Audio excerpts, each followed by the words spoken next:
Hello, everyone, and welcome back to our Ignite Your Creative Power Masterclass series, where we are discovering how we get unstuck, how we expand our vision, and how we live our greater potential now. And I am your host, Birgit Langhammer. And today, our master series is all about creativity from a very special angle, and it is from the multidimensional point of view. And my guest is Rachel Archelaus. And Rachel is a spiritual teacher. She is a coach, a business coach, and an author, and also a multidimensional channel. And she is the creator of the Intuitive Art Academy. And she has also founded her own publishing business. And this is called Zephyrus Press. So welcome to our Masterclass series, Rachel. So great to have you here. I'm so grateful to be here. I'm excited. Me too. I was so looking forward to our conversation today, and I hope it's really something our audience can kind of get some new insights and a new kind of perspective. So just let's dive right into it, if you're ready. Yeah. Okay, and I would like to ask you, Rachel, how come that it is so easy for you that you can connect with your intuition, with your multidimensional selves? And maybe you can tell us a short story, which something that's related to that question. Why is it easy for you? Sure. So I think it's easier for me maybe than most people is because I never forgot about that ability. So I think everyone's born with this, like when you're, babies are always looking around and they're fascinated by things over your head. We're born seeing all of that, seeing auras, seeing floating angels and all sorts of things. And I just didn't lose that ability because for some reason it was my plan, my design to keep that. And so as I was a child, I was seeing angels and my deceased relatives and my spirit guides and all that. And, it wasn't beaten out of me. And that just made it normal for me. And since it was a normal part of my life, it just kept on developing. How beautiful. So your parents were kind of allowing this expression of yours, because usually many of us probably I think allowing and supporting it, or not, at least not suppressing it or talking you out of it or something, as many of us probably have experienced, even if we don't remember. Yeah, interesting. Exactly. Yeah. So did you already do art? Did you always create art when you were little, or how did this come about? Yes, so you always... Yeah, that was pretty much my favorite thing to do. I loved to just go with my crayons and color for hours. And as I got older, I added more to that. I added painting and, better materials and different things and sculpture. I'd pretty much create anything I could. And I have a really crafty family, so my grandma was a full-time crafter, so she was always sewing and painting and everything. So I think it just kind of was what I had around me too. Yes, how wonderful to have this kind of environment and the freedom, right, to express yourself the way you were. Beautiful. What really is on my mind is what is creativity from a multidimensional point of view? Could you talk about this a little bit? Sure. So it was so great when you brought that up, because when I talk to my higher dimensional aspects in different places, they're all about creativity. That's how their whole world runs, is they want something, they desire to have something, they create it. And it's not necessarily always like a painting or a photograph, but if they want to experience themselves a certain way, they create that scenario or that version of themselves. And so we live in a universe that's really creative, and you could say that we're here on a creative mission, like we are consciousness creating scenarios to experience itself with. And so even our entire life is a big, fun art project, if you want to look at it that way. Yeah, how interesting. So when they create, it is more instantly, and of Yeah. course not in 3D. They create on their multidimensional levels. So what do they create? You said a little bit, but maybe you could talk more about it.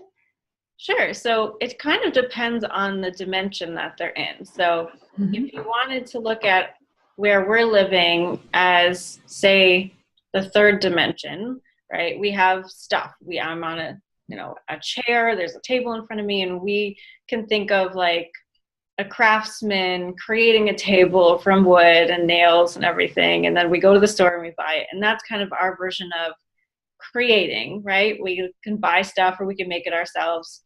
And then if you go up in the dimensions, which just means they have different rules, say the fifth dimension, they can still have stuff. Some people are saying that there are people on this planet right now who are merging into the fifth dimension, right? There's still a house that they go to. They still drive a car if they drive a car. But the story in which it comes to them can be different. So they're creating with different rules. And so maybe money can just dump into their bank account and there doesn't have to be a story behind it. There doesn't have to be someone funding it or buying something. And that actually happens in that dimension because that's the rule there. There doesn't have to be this kind of whole play scenario. Mm-hmm. And then if you go up, you can lose that physical stuff if you want to. It doesn't have to be so solid. You can create a table if you want, but then you can erase it the next second if it's not the color that you really wanted after all. And then going up and up and up, there's less stuff. It gets more abstract. It gets more vibrational and less, physical. And yeah, you kind of go on from there. And I think as a human in the moment, I probably can't even fathom what it's really like. But that's pretty much like an outline of creation in different dimensions. But what's similar between all levels, is it the joy of expression, the joy of creating something that has not been there before? Is this what stays with us no matter what dimension we are on? Yeah, I would think so, right? Because here we're able to have duality. We're able to have these kinds of negative emotions and negative experiences, but on the higher level, nothing is negative, right? It's just a choice. And so as you leave this plane of existence and there's no negativity, it's all joy, it's all expression. So yeah, that seems like it would fit. So how can we use choice? I heard you talking before about choice. How can we use choice in our life now, here, to change something that seems negative into something that serves us much better? Well, I think the first part of that is if you're experiencing something negative, try to reframe it to being neutral. So if we are experiencing something that we don't like, we are choosing that response. There isn't actually any meaning inherent to anything on our planet. We create the meaning. And just a great example, my cat was in the little cat hospital over the weekend, and I'm not home. I'm in a different state. So, my first instinct was panic. Like, oh my God, my cat is in the vet. What am I going to do? But that doesn't help me to be in a, positive vibration, to attract something great. That doesn't help him. That, definitely worry is not going to help my cat who's in a different state than me. So I get to choose to feel positive about the situation, or at least neutral, because worrying is only going to bring to me more things to cause me to worry. So in your life, you can look at everything as like, okay, I'm going to neutralize all this stuff that I've been worrying about, stressing about. It is what it is. I created it. There's no there's no victims here. And what can I do from here? And then, visualize, daydream, decide what you want. Try to get a good feeling into your works on this planet and everywhere else, really. Mm-hmm, mm-hmm, mm-hmm. Beautiful. So neutralizing. I have a negative or I feel, or I think it's neutral, it's negative, and then I kind of shift and realize it's just a situation, like any other situation. And I try to get these negative vibes out of it. Mm-hmm. Yeah, because if you think about it, we're taught to have negative feelings about certain things. If somebody dies, we're taught to feel negative. If somebody is sick, if if your car breaks, if you're, get locked out of your house, if you stub your toe, like we're taught to have negative associations with that. If you realize that and you realize it's a choice to feel negatively, there's, you know what I mean? You're kind of liberated and you have so much more energy to do whatever you want with. You can create any kind of meaning you want for that. You can move on quicker. You don't have to let anything incapacitate you, and you have choice then in the moment to create what you really want. That makes so much sense. That makes so much sense. Thank you for pointing this out. Okay, so we are all multidimensional, right? But many of us, or most of us, are not as much aware of it because we are so seemingly engulfed by this 3D world. So how do we create? I find it so fascinating to consider how intuition comes in and how we transform this through us into something 3D. I find this just so marvelous and so interesting, and I would like to hear your perspective. What do you see from your point of view? That is really cool, isn't it? It's just, It's amazing how we can transform energy into like something real in our lives that's playing out. Yeah, so our higher selves, or a higher dimensional part of us, they know what we want, they can see what's going on in our lives, and so that higher part, imagine it's like the part of you sitting on top of the mountain can see all the scenarios and all the options. It gives you a feeling in your body of which way to go. And if you choose to follow that intuition, then you are going to be following the smartest part of you into creating something that you're really going to benefit from. And those choices lead to physical things, right? So if it's a job, you are, stay at your current job, get a new job. You are scared out of your mind, but your intuition is to get the new job, and you're going to benefit from that multidimensionally, right? So following that multidimensional energy leads to multidimensional results in your life. Not only is it going to maybe pay you more, but you're going to meet your best friend there. It's going to be a better commute. You're going to get healthier because you'll be less stressed. Like, so many results will come from that one action that you took from your intuition. So it's going to really manifest physically for you. And that's true with any decision you make from your intuition, whether it's as big as a job change or as small as like, drinking water first thing in the morning instead of coffee right away. Like, anything that you can think of that you follow your intuition for will lead to those multidimensional results.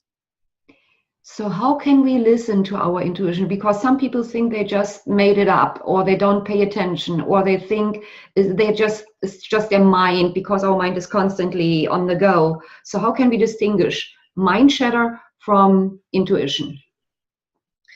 Yeah, it's hard, right? If you're not used to it, it's not the simplest thing to do. So the first thing to note is that your intuition is always going to be your first voice. It's going to be the first thing that you feel, the first word in your head, the first feeling in your body, because your intuition is you. It's part of you. So even before you're done asking yourself a question, your intuition is going to have an answer for you. The second thing that comes in, which is usually doubt or fear, right? Or is that me? What's going on? That is your mind. And that is the part of you that's going to try to keep you stuck. So the first instinct that you have is your intuition. The other thing is, if you want to turn up your intuition, right? If you want it to be louder, clearer, come to you more often, then try to do something that will disengage your mind for at least a couple minutes a day. So whether that's sitting down for meditation and just like focusing on the air conditioner noise or the raindrops, or taking a walk without music, preferably, because you kind of want to zone out. Intuitive art, anything that you can do to kind of zone out for a little while will help your intuition be a little bit louder for you.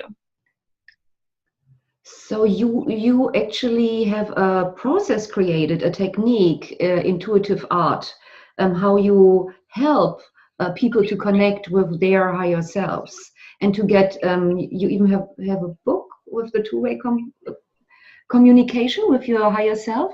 Could you explain a little bit about this? How does that work? What kind of technique is that? Yeah, so I noticed over the years of teaching intuitive development that people really want more context from their intuition, right? It's like we have a vague feeling, we have, this thought of, I think I'd really want to go over here, but there's no why, there's no reasoning. Your higher self isn't going to explain to you that decision. And so it's really helpful sometimes if we can have a conversation with our higher self to find out a little bit more before we make a decision. So intuitive art is just about that. You don't have to be an artist. There's no actual drawing involved. It's just scribbling. And it's a way to ask your higher self a question, scribble down an answer using color with your eyes closed, so you know that it's definitely coming from your higher self.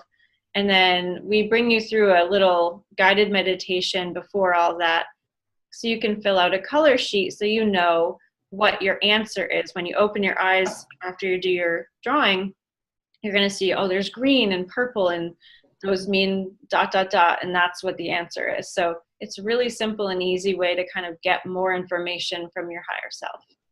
So at first you have to establish the meaning of the colors for you, and then you do this intuitive creation. Yes. And you only have to get your color sheet done once, and then it'll basically be good for life. What do you do when you lose your color sheet, like me? You have to do. You could do it again, yeah. Okay. And it probably, maybe it even changes, over time. Could be too that that the meaning of the colors change for ourselves. Yeah. I really loved the process. Did it several times, and it was so interesting for me because even though you don't look, you have your eyes closed. For various works, I did pick the same colors several times, even though I thought I would, mix them all up. And here there were still, even if I mixed 10 times, there were only 3 colors, the same 3 colors. And so it was really amazing and gave me really some feedback where I was very, very astonished what came through. And you can even interpret your own drawing later on if you get into it and can understand yourself much better. Yeah, I love this. So I can only recommend trying this out. It's fun and it's not difficult or takes a long time. So it's really a beautiful thing to do. What I also wanted to ask you, Rachel, you are channeling a part of your higher self. Who is this? Could you talk a little bit about her? Just love her energy. So maybe you can tell our audience a little bit about her. Sure, yeah. So I call her Intimate Alien. And so I kind of consider myself like a group being. So, and some people think they have one soul. I kind of have a bunch. And all those different energies mix together to make me. And one of those energies is her. She lives on a planet. She has a life of her own right now, but part of her energy is in me. And I let her speak through me now so that she can interact with people and kind of get a sense for what it's like to be here on this planet with these dimensional rules and physicality and everything. And it's really fun to watch her experience this because everything is so new. She's like a little kid who is really wise on creation and stuff like that. So she's helping us kind of lighten up and release what's no longer serving us, and also experiencing this place for the first time. Yes. And I heard her speaking about purpose, I think, and I found this so interesting what she said about there are actually no rules anymore for us, but I guess no regulations. This is such a unknown concept for us that we are still following rules that are not even there anymore. So it must be look really funny to her watching us doing this, and how maybe could we free ourselves from these conditionings we grew up in, to understand, you know what, just we make our own rules just like artists do. Yeah. I mean, one of her biggest points of advice is to get into the moment, because when we put our energy into the present moment, we are accessing the current energy. So we can make a choice based on the current energy instead of our conditioning. Because if we're not in the moment, then we are living from our conditioning, and those rules that we thought were there, and what our parents wanted us to do has some play in our, what our choices are. But if we get into the moment, we're feeling our actual choices in the actual present with our actual awareness, and are able to override all of that other stuff. So I think that's her biggest help to us, is like, get in the moment, you're all good, you're connected to your entire self that way, and you can actually make a choice that's really beneficial for you.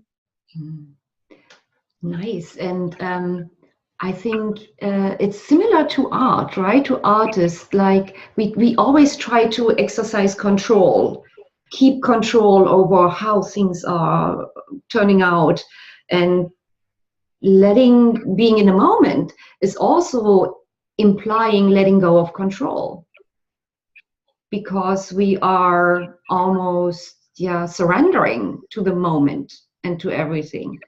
And that's a hard thing to do for a human being, to do that. It is. But if you remember that you're only surrendering your perceived control here, because we don't really have a lot of control here, right? Mm-hmm. Our higher selves, our bigger dimensional beingness, is way bigger, way more powerful than our, like, the little point that we are here. And so if you can get into that state of mind, then it's kind of a no-brainer. It's like, of course I'm going to let that bigger, smarter part of me give me access to my choices, because you're still the one making the decision, right? It's not like you're just going to go flop down in a river and like let yourself go out to sea. I mean, that's not what we're doing. We're just letting the real part of us guide us into the choices that might be most exciting for us. Yes, and the free will is a big thing on our planet, as I think. So it will be always considered. Absolutely, It can't be any other way. Yeah, everything is free will and permission. Exactly. Oh, so beautiful. Wow. What else? Maybe could you talk a little bit about the planet your part is coming from? How does it look there? Is there anything else you could tell us? How is life there? Sure. So it's funny too, because I can feel all these energies. Like, she's right here making my ear really hot. She's laughing along. So her planet is, it's kind of invisible. Like, we wouldn't really call it a planet. It's not a physical thing. It's kind of like a gas. If we were to see it, it would look like a ball of fuzz, almost like a ball of fuzzy gas. And the beings on that planet usually take the form of different colors of, like, smoke. Like, they're little blobs of, gassy smoke. She prefers the color magenta, although they can change color and form however they want. But just picture all these different blobs of, fuzzy smoke floating around. And one of the coolest parts of where she lives and the dimension that she's in is that beings can merge with each other whenever they want. And so it's all done by resonance and vibration, just like creation is done here. If they vibrate together, then they will join and merge and become truly one being. And if a group of them all resonate at the same time together, a whole group will become one. And so they're kind of just like we're learning to really be conscious creators here. They're learning and getting used to being a group being there. So they still have choice of where they want to be, if they want to be individual or a pair or a group. And it's really fun for them. And of course, everything is fun for them. There's no need for them, or there's no concept of negativity there. It's all just whatever they choose to do in the moment. Mm-hmm. So it's more getting into the group consciousness. Yes. Uh-huh. Yeah, when they're feeling it. Mm-hmm. Mm-hmm. Thank you so much. And so, Rachel, you are working with your coach, a business coach. So how do you help your clients? What do they need help with? What do you do? How do you do this? What do you offer?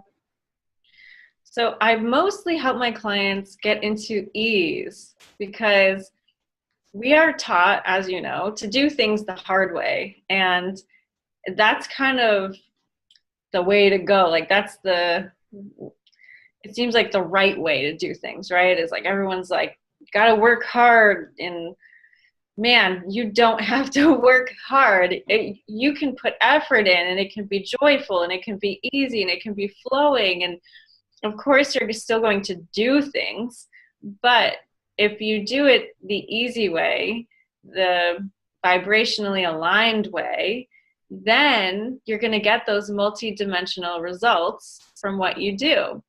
So by following your intuition, by following the path of ease, you're still completing things, you're producing things, you're getting things done, but you're getting those multidimensional results, which means you're actually going to be happy with what you do. You're going to be fulfilled. You're going to make money. You're going to have amazing clients. You're going to have a lovely lifestyle, instead of choosing the hard way, which will yield not so great results, right? And I can imagine that many think, oh my goodness, is this possible? And I'm so glad that there are people like you out there starting to teach these ways. So that there are examples. Yes, it can be that way. It can be flow and ease. It can. So thank you very much for all your contribution to us, to everyone. So I think that's gorgeous. So Rachel, you also have a free gift for our audience. So what is it? Can you talk to that? Uh-huh. So we have a free intuitive art class online. It'll bring you through that color meditation, so you can get your color sheet, and it'll teach you the whole process for free. And it's about an hour, and you can take that at intuitiveartacademy.com. Mm-hmm. And we will also have a link on the site. Great, thank you so much. And yeah, it's fun. You have to try it out, guys. It's really beautiful. So Rachel, last question. What are you doing next? What are you up to? Where is creation taking you? Or curiosity? Yeah, well, I'm on a big trip right now, so I'm traveling, working on a bunch of new books right now, so that'll be really exciting to release. And who knows what's next? I really love not knowing what I'm going to be doing after this, because it is super fun to find out what is on the horizon when it comes. Yeah, how true? How true is that? So any last piece of advice to someone who kind of is, hearing these things and thinking, wow, how can I get started on this track to ease and grace? What would you say? Yeah, be easy on yourself. I used to be so hard on myself, so judgmental of like, I'm not doing it good enough. I'm not going fast enough. I'm not getting it done. I'm not doing it right. And really, really, really the biggest advice my higher self had for me for years and years is to just relax. You're great. You're perfectly where you want to be. You are a divine, beautiful, expanded, complete, perfect being, and just relax. You're good. You got it. Oh, that's a big one also for me. Yes. And I guess many can relate to it. Yes, definitely. Let ourselves be the way we are, even beautifully imperfect. It's all good. Yes. So guys, you have been hanging out with Rachel Archelaus and Birgit Langhammer. So thank you for joining us on the Ignite Your Creative Power Masterclass series. I hope you had fun as we had, and try to be easy on yourself and connect with your intuition and allow the ease and the flow to come through. So I see you tomorrow, and till then, bye everyone. Bye Rachel.